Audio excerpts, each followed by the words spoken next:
Boxing. Beats and rhymes. Boxing. Beats and rhymes. In ESSUMAN's last fight, he lost his European and Commonwealth titles to Harry Scarf on points. Unbeaten record gone. 35 years of age. Saturday gone. He attempted to get his name back in the win column. So he fought a young upstart, very confident Owen Cooper, 23 years of age. He was 10-0 going into this fight. 4 inside the distance. I explained to someone on Twitter that EKOW fought a veterans fight. This was a classic veterans fight. And they didn't understand what I was saying because EKOW got hit quite a bit. How is it a veterans fight if he got hit so much and this and that? Well, it's a veterans fight because with everything on the line, he made up his mind and gambled that the younger guy has never been in a fight like EKOW's about to engage him in. And you never know how a young fighter is going to react when they're finally tested in warfare. That's why Joe Calzaghe said Eubank was his toughest fight. Because Eubank really made him think about, is this what you want to do? You want to be a boxer? The fight was savage. It was absolutely savage. The exchanges were brutal. As someone commented in the comment section, no holding, no clinching, just exchange hard shots. But they were trying to set their shots up. It weren't just pure brawling, although a lot of it was brawling. With good technique. That's the best way to describe it. With good technique. This was a really good fight. And this Frank Warren card, for some reason, it caught fire. It caught fire.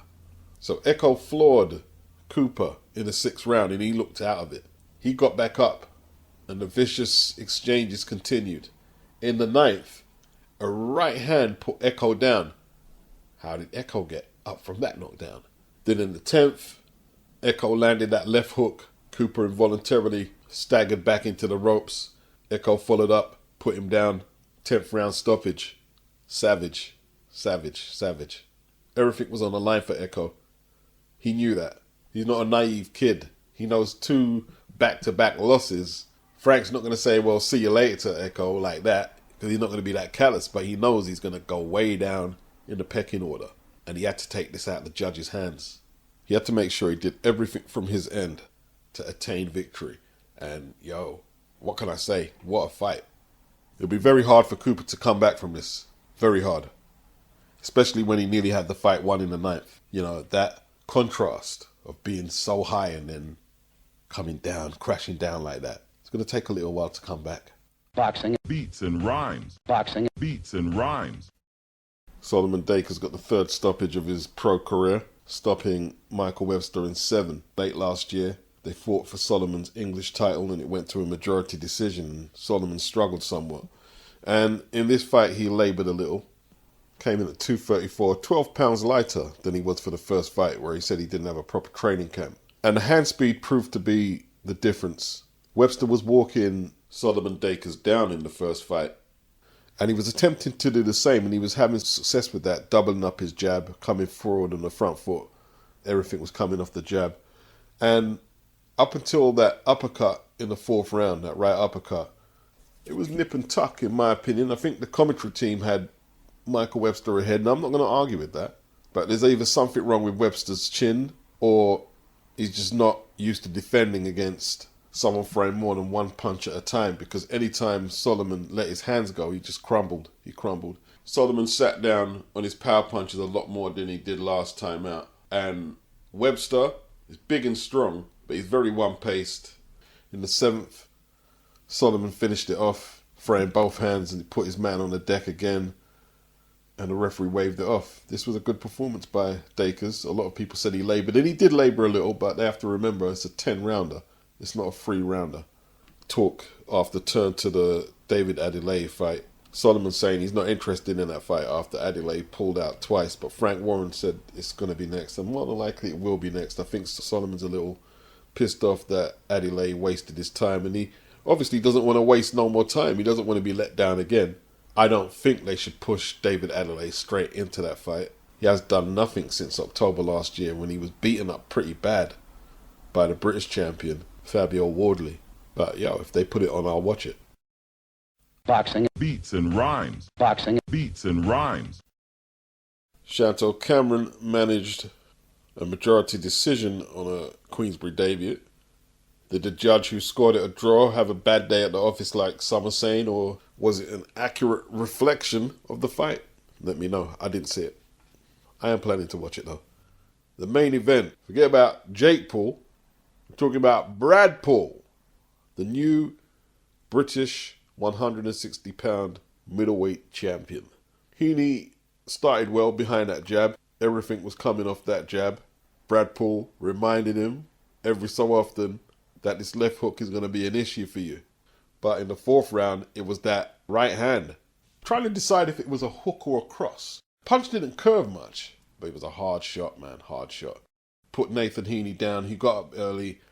And one could only guess what you do when your senses are scrambled like that. Because up until that point, Nathan HEANEY and his team had the tactics that they thought would lead to victory. They made the adjustments from last time out. They didn't get greedy. They worked everything off that jab. Nathan got his combinations off, and then he got back out of range. After the knockdown, however, I felt Paul was winning the fight. Nathan was a little apprehensive to let his hands go because he didn't want to get countered, and that made a huge difference. In the fifth, Paul started moving his head more, looking very lively and busy, like he wanted to do damage in there. He framed more jabs. There was a left hook to the body which hurt Nathan. Every time Paul opened up, it looked to be an issue for Nathan, who had to hold on several times after taking them right hands over the top and them left hooks. In the seventh, Nathan took some hard shots, and he took them well. Paul was banging hard to the body. Paul throws a lot of power shots, like single shots. They'll just randomly throw a hard right hand, for instance. And Nathan wasn't catching none of these shots. He wasn't catching them on the gloves and coming back with counters. And he was a little too upright, but he did move well, and he did land his fair share of shots. Nathan was swelling up around both eyes. His nose was bleeding. He was taking a bit of a beating in there. He rallied briefly in the ninth with some hooks to the body, and Brad Paul was feeling the pace. By the 10th, the fight looked like it was going to go the distance. But HEANEY wanted to hold on to that title, as he should want to hold on to his title that he worked so hard to get from Denzel Bentley. And Nathan wanted to push Brad Paul on his back foot, and he left himself open and got hurt badly in the 11th. Forced onto the ropes, not much left in the tank. And in the 12th, the timekeeper counted 1 after a combination landed, and then a left hook sort of push Nathan on the canvas. It wasn't counted, but I would say the first couple of punches actually had him hurt. But fair enough, it wasn't a knockdown, but he was hurt. He was hurt. The follow-up attack put him on the canvas. Nathan was with the clouds, looking into the crowd, grabbing the ropes down on one knee, and the referee waved it off, and it was over. Paul celebrated, British champion. Any controversies about the first fight were erased tonight. Paul punched hard all the way through. Nathan showed courage. It was a very good scrap. Paul said he'll return the favour because Nathan gave him a second crack at it after the first controversial fight. And that's the first loss of Nathan HEANEY's pro career. You can see what it meant to Brad Paul. He was in tears. Some great names have held that belt. You know what I mean? Simpson, Minter, Harold Graham, Terry Downs, Randolph Turpin, etc., etc. Big up Birmingham, man. Big up Birmingham. They put on some good cards recently, and they're emerging as a fight city in the United Kingdom, actually. It was a little quiet there for a little while, and now putting on good cards. Boxing. Beats and rhymes. Boxing. Beats and rhymes. Do you know what, Umar? Who gives a shit? I don't know why. Ask them. It's just fucking stupid they did it. That was not appropriate to put that out. I don't give a shit. He signed up. He's clean. He doesn't need PEDs for those bombs, those rocket launchers.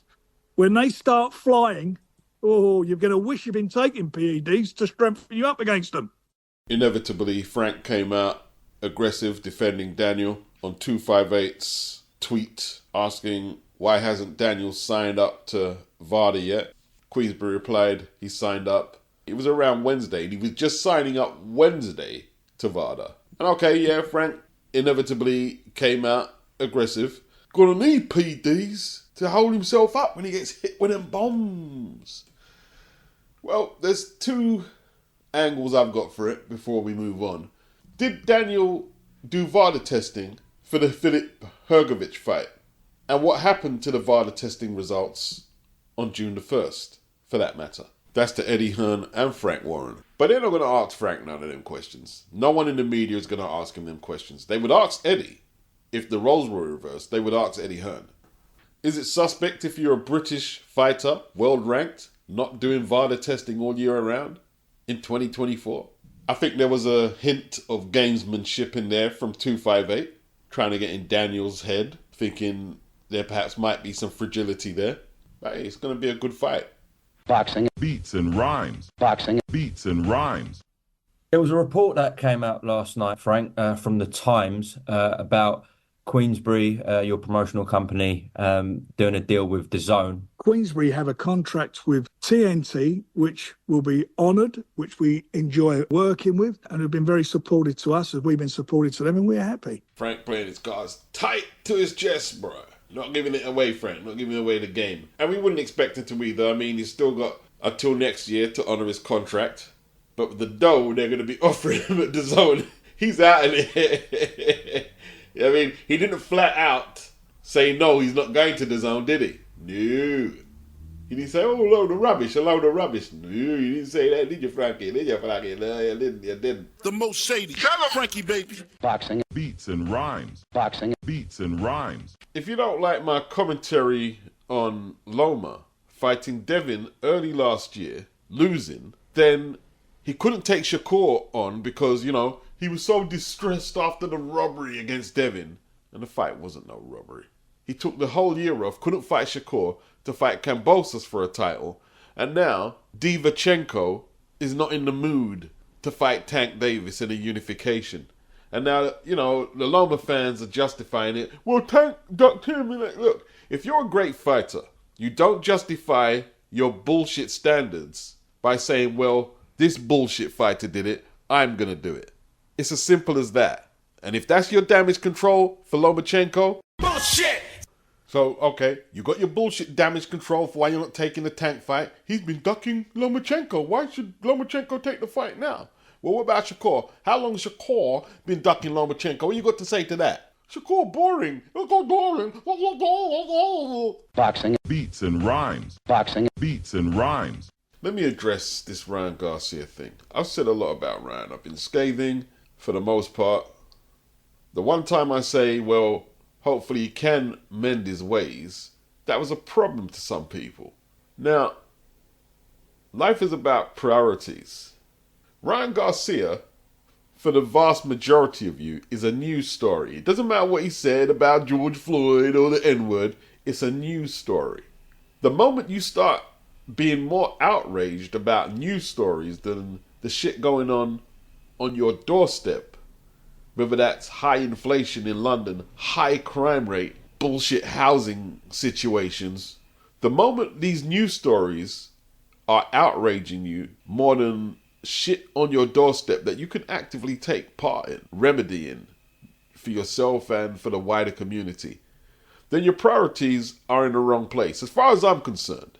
And I'm just going to say, I don't like when a lot of you come at me talking about race, when you haven't lived as long as I have, and you haven't seen a lot of the stuff I've seen or heard. You know, I can't be having British children, that's what you are, your children, talking to me about race. You can't even name two members of the British Black Panther Party from the 60s and the 70s. You can't even name two of them. You know nothing about the history of your country. You know nothing about sus laws, stop and search laws, and a real antiquated police force before Lord Sharman and his police are institutionally racist report. You know nothing. What about a Windrush policy? Know anything about that? That's an immigration issue, a current immigration issue. What do you know about it? Now, I want to say this. As for Shakur and KEYSHAWN talking to Ryan, look, I'm going to have a take some of you ain't going to like. It doesn't matter what Ryan says about the N-word or Devin says about no white guy can beat me or whatever fighters say. They have a bond between them that me and you are exempt from. Have you ever been in a room with fighters and there's stages in the conversation where you can't say nothing? I've been there. You can't say anything. What can you say? You haven't did what they've did. Why are they talking to Ryan? It's not to have a chin wag. Yeah, they're gonna have jokes and talk some shit, of course. They're all in the same age demographic from America. They're seeing if they can get a fight with Ryan. It's very lucrative. That's what Shakur was talking about. What, so they shouldn't fight him either because he hurt your feelings with what he said? Stop it now. The race angle has always been used to sell fights and ain't nothing changed. It is what it is. The facts are, most people don't talk to Ryan and you gotta hate Ryan. You're not gonna do nothing to Ryan. You're just gonna talk. You're not gonna do nothing to him.